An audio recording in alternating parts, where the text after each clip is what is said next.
Hey guys, and welcome to our QA series where we answer some of the most common questions we hear in office technology. Last time we got together, we talked about MSPs, what it is, and really who it's for. This time, we're going to evaluate how to pick the right MSP for your business. Like we did last time, Jamie Hall is here with us, and she's going to help us answer this question. So Jamie, what is the very first thing a business should look at when considering who to hire as an MSP?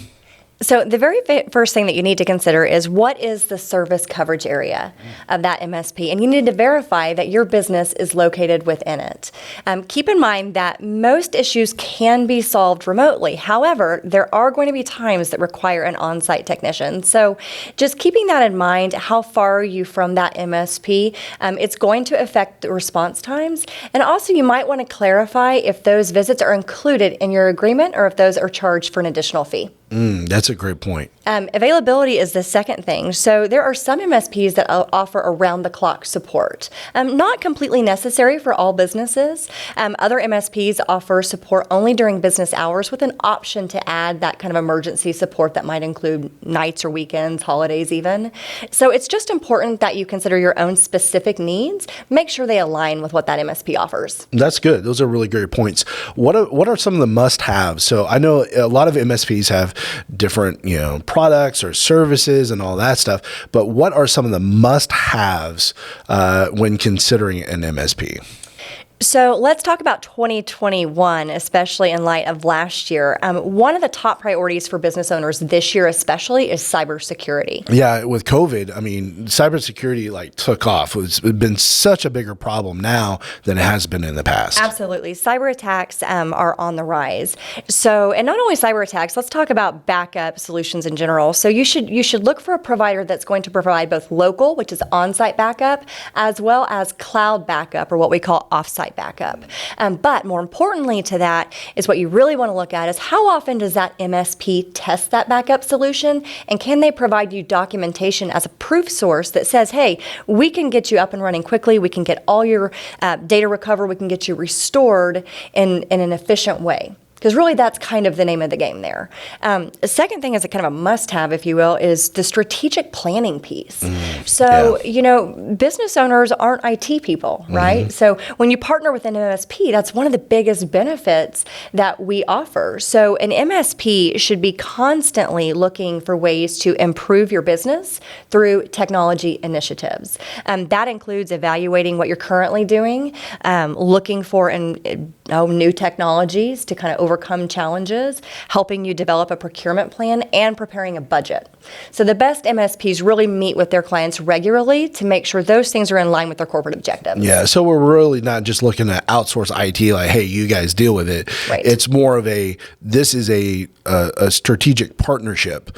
So if a business grows, the technology has to scale to support that growth. Absolutely. And so when we talk about that, that's why it's critical that an MSP is in constant contact with the business owner or the C-level so that they understand what that business is dealing with at that time, and they can make adjustments, like you said, scaling and evolving as those business needs change as well. So we hear all the we need this, and this.